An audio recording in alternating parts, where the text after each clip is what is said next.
Bismillahirrahmanirrahim. Assalamualaikum warahmatullahi wabarakatuh. Sabahul khair ayyuhal talabah. Kaifa halukum? Hal antum bi khairin? Alhamdulillah nahnu bi khairin. Darsuna al-yaum al-lughatu al-arabiyyah. Selamat pagi rekan-rekan siswa-siswi IMAN 4 Madiun. Bagaimana kabarnya? Semoga kita dalam keadaan sehat walafiat. Pada hari ini kita akan belajar bahasa Arab. Nahnu nuridu an nata'allama darsan jadidan. Kita akan belajar pelajaran baru, wahwa sina'atu jama' ismun jama' fi al-jumlah al-mufidah, yaitu membuat isim jama' dalam kalimat sempurna.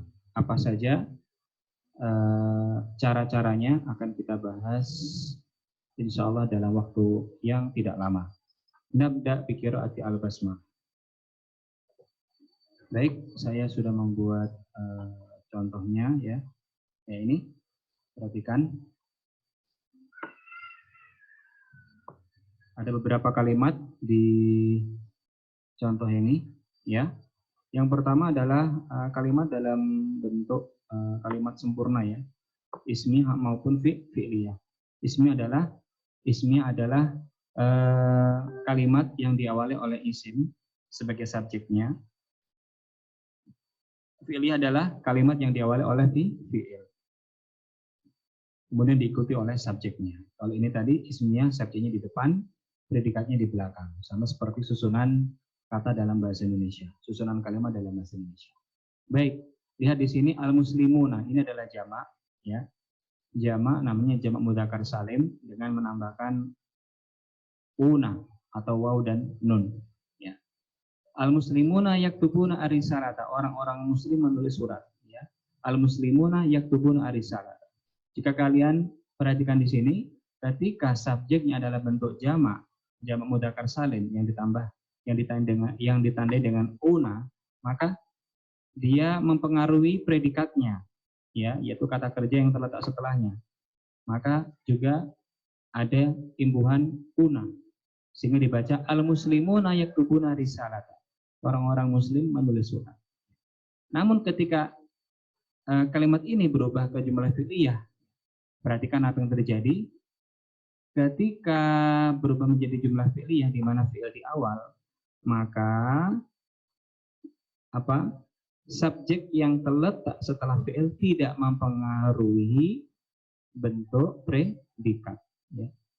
Tidak mempengaruhi bentuk predikat, ya. Maka yaktubu al-muslimuna ar-risalata. Jadi ketika dalam bentuk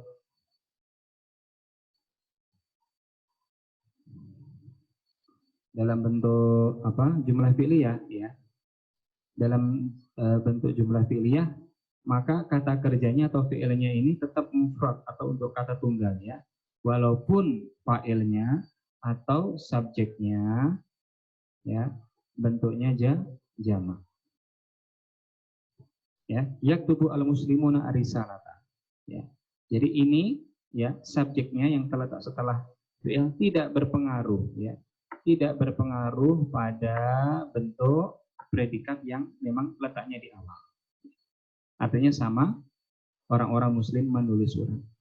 Berikutnya juga jamak muannats salim. Jamak muannats salim ditandai dengan adanya alif dan ta ini, ya, atau libatu. Kemudian berpengaruh kepada kata kerja. Kalau kita hafal tasrif lugawi, ya, wa huma hum hiya huma hunna anta antuma antun fi antuma antun ana hunna, ya, hunna ini menggunakan yaf'ulna, ya, yaf'ulna. Maka ketika dalam bentuk jumlah kalimat ismiyah di mana subjeknya terletak di awal, dia mempengaruhi menggunakan domir hunna, ya, yaf'ulna, yunazifna, atau libatu yunazifna al-bilado. Orang-orang pelajar-pelajar, ya, pelajar-pelajar muslimah ini, ya, yang pas saja. Pelajar-pelajar muslimah, ya. Pelajar. Oke. Saya belum menuliskan ini. Pelajar-pelajar muslimah. Oke, ya.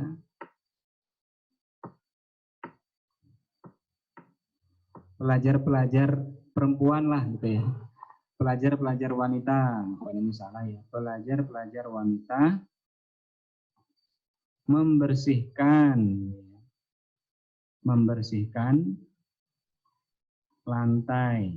Bentar saya ganti dulu. Ada kesalahan.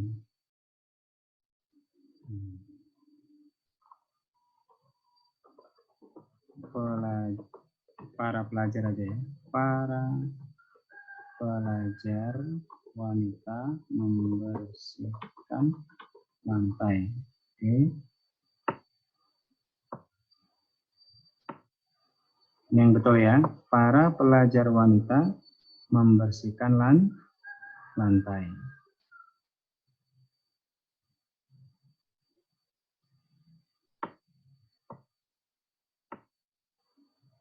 Ya, ya. Para pelajar wanita membersihkan lantai. Dan begitu dia berubah menjadi apa? Menjadi jumlah fi'liyah, maka sama seperti kasusnya kalimat sebelumnya, atau libatu ini di mana dia fa'il atau subjeknya tidak mempengaruhi bentuk dari kata kerja, kecuali apa? Ya, kecuali kelaminnya saja ya. Kalau untuk perempuan itu kan hiya ya kan, hiya tunazifu ya. Hiya tunazifu.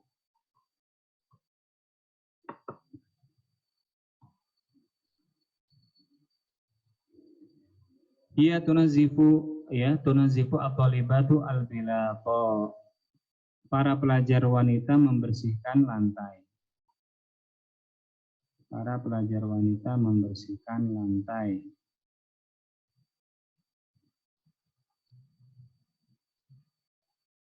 Saya besarkan dulu ini.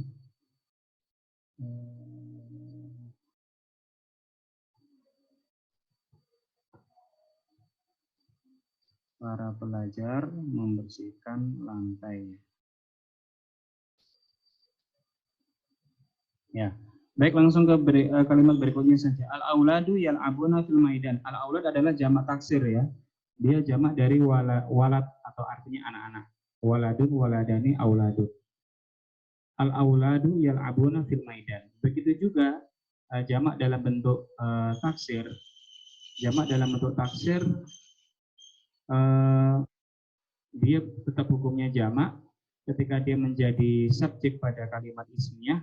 Dia mempengaruhi ya, dia mempengaruhi predikatnya yang terletak tepat setelahnya. Ya.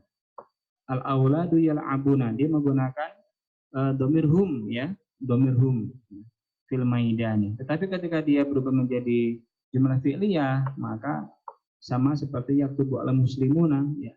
Yal'abu al-auladu fil maidani. Maka yal'ab ini tetap menggunakan bentuk tunggal ya, seolah-olah huwa ya gitu. Baik, untuk lebih jelasnya ada pembahasan berikutnya. Nah, ini bagaimana membuat jamak mudzakkar salim? Membuat jamak mudzakkar salim cukup mudah. Yang pertama kita tahu mufradnya dulu ya.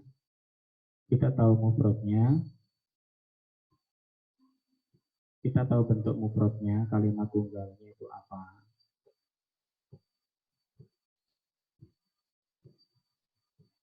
Ya. Bentuk tunggalnya apa? Muslimun contoh saja, kemudian ditambahkan dengan una. Sehingga menjadi muslimuna atau al-muslimuna. Ketika ditambahkan alif lam. Kemudian mukminun ya, tinggal ditambah una menjadi mukminuna. Otomatis tidak lagi bertanwin ya. Tidak lagi bertanwin, tanwinnya hilang ya. Mukminuna al-mukminuna, artinya orang-orang mukmin ya. Cukup menambahkan una kemudian tanwinnya hilang ya.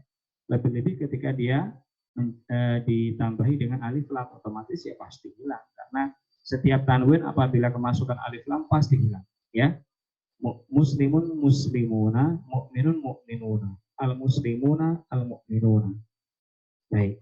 Kemudian bagaimana dengan jamak muannats salim? Kalau jamak mudzakkar salim menggunakan una, kalau jamak muannats salim menggunakan atun ya, atun. Contoh bentuk tunggalnya adalah muslimatun, seorang muslimah. Ketika dia menjadi para muslimah atau orang-orang muslimah wajib ditambahi dengan alif dan tun menjadi muslimatun atau al-muslimatu. Begitu juga ketika mukminatun, seorang mukminah, ketika kita ingin kita menghendaki orang-orang orang-orang mukminah ya atau para mukminah, mukmin-mukmin wanita, maka kita tambahkan alif dan tun, kemudian nanti menjadi mukminatun atau al-mukminatu, gitu ya. Insya Allah kawan-kawan sudah tahu. Kemudian sekarang, ya kembali ke tadi seperti yang saya sampaikan di awal, ketika jamak mudzakkar salim atau muannats salim itu dalam posisi kalimat ismiyah, ya, di mana letaknya di awal, kemudian diikuti oleh predikat, maka kata kerjanya mengikuti. Al-muslimuna yaktubuna, orang-orang muslim menulis. Al-mu'minuna yasumuna, orang-orang muslim berpuasa. Ya, lihat ini kata kerjanya diikuti juga dengan una, dengan syarat subjeknya terletak di awal kalimat, ya, atau dalam posisi apa namanya jumlah atau kalimat ismiyah. Kemudian ketika menjadi kalimat fi'liyah bagaimana? Seperti tadi. Maka yang terjadi ya yaktubu al-muslimuna, ya, maka berubah, ya, berubah. Jika dalam kalimat ismiyah dia dipengaruhi oleh subjeknya mubtada, maka ketika menjadi kalimat fi'liyah yang subjeknya yang terletak setelah fi'il tidak bisa berpengaruh dari sisi jumlah, ya, tapi hanya berpengaruh dari jenis kelamin huwa, ya, yaktubu al-muslimuna. Demikian juga ketika ya ini ketika al-mu'minuna yasumuna, orang-orang muslim berpuasa, ketika dia berubah menjadi jumlah fi'liyah, maka kata kerjanya berubah menjadi mufrad. Seolah-olah huwa, gitu ya. Yasumu al-mu'minuna, orang-orang muslim berpuasa. Baik. Demikian juga ketika dalam bentuk subjek muannats salim, ya. Ini adalah muannats salim tepatnya. Ketika muannats salim, maaf ada kesalahan terus ini. Muannats salim, jamak muannats salim yang bukan mudzakkar salim, ya. Oke, muannats salim, jamak muannats salim pada kalimat ismiyah, ya, akan seperti ini. Kalimat ismiyah, al-muslimatu yaktubna menggunakan yaf'ulna, al-mu'minatu yunazzifna, ya. Para muslimah membersihkan, para muslimah menulis. Ketika berubah menjadi jumlah fi'liyah, maka tidak berpengaruh. Ya, hanya berpengaruh dari sisi kelaminnya saja. Taktubu al-muslimatu hiya, tunazzifu al-mu'minatu hiya taf'ul, ya. Baik, seperti ini. Kemudian sekarang kita latihan. Kalau dalam teks seperti ini, ya, dalam teksnya. Zaidun wa Aliyun, ya. Zaidun wa Aliyun wa Yazid, ini 3 orang, ya. Zaidun wa Aliyun wa Yazid, ini 3 orang. Ini 3 orang, ya. Hum otomatis. Thalibuna mahirun, bisa menggunakan jamak mudzakkar salim atau tullabun mahiruna juga boleh, ya. Thalibuna mahiruna, ini adalah isim. Ini isim, ini adalah sifat. Mahiruna adalah sifat. Sifat itu mengikuti yang disifati secara sempurna, ya. Zaidun wa Aliyun wa Yazidu thalibuna mahiruna. Wahum, nah, ini sudah kata kerja karena ini adalah karena subjeknya terletak sebelum predikat kata kerja, maka otomatis kata kerjanya terpengaruhi. Wahum yajlisuna fil fasli ats-tsalifi fil madrasati ats-tsanawiyati. Ya, mereka bertiga duduk, ya, di kelas 3 fil madrasah ats-tsanawiyah. Aliyah ini, ya, di SMA, ya. Wahum yajlisuna, ini karena dia subjeknya terletak sebelum kata kerja. Wa yadhhabuna ma'an, ini kata sambungnya, ya. Wa, ya. Wa yadhhabuna ma'an ilal madrasati, dan mereka Dan mereka apa? Dan mereka pergi bersama-sama ke madrasah. Wahum yarkabuna ad-darajat, dan mereka mengendarai. Yarkabuna. Wa yuhibbuna, dan mereka ini juga masih mereka. Karena di awal sudah wahum. Di awal sudah ismiyah, maka kadang tidak perlu ditambahi ketika ada wawul ataf, tidak perlu ditambahi dengan hum. Wa yuhibbuna qira'atal kutubi al-mukhtalifati, dan mereka menyukai membaca al-kutubi, buku-buku al-mukhtalifah yang bermacam-macam. Yahfadzuna al-Qur'ana aydan, mereka juga menghafal Al-Quran. Boleh ditambah hum, tetapi untuk efisiensi tidak harus semuanya dikasih hum. Baik, saya baca di awal. Zaidun wa aliyun wa yazidu talibuna mahiruna. Zaid wa Ali dan Yazid, mereka bertiga adalah murid-murid yang pandai. Wa hum yajlisuna fil fasli ats-tsalisi fil madrasati ats-tsanawiyati, dan mereka duduk di kelas 3 aliyah. Wa yadhhabuna ma'an ilal madrasati, dan mereka pergi bersama-sama ke madrasah atau ke sekolah. Wa hum yarkabuna darajah, sambil mengendarai sepeda. Wa yuhibbuna qira'atal kutubi al-mukhtalifati, dan mereka mencintai membaca atau suka membaca buku-buku yang bermacam-macam. Yahfadzuna al-Qur'ana aydan, dan mereka juga menghafal Al-Qur'an juga. Ya. Baik, kurang lebih seperti itu kawan-kawan semuanya. Insya Allah akan kita lanjutkan dengan tema lain di pertemuan mendatang. Tetap stay at home, tetap semangat untuk sehat. Semoga Allah segera mengangkat wabah corona dari negeri kita. Wabillahi taufiq wal hidayah. Asykurukum syukran. Assalamualaikum warahmatullahi wabarakatuh.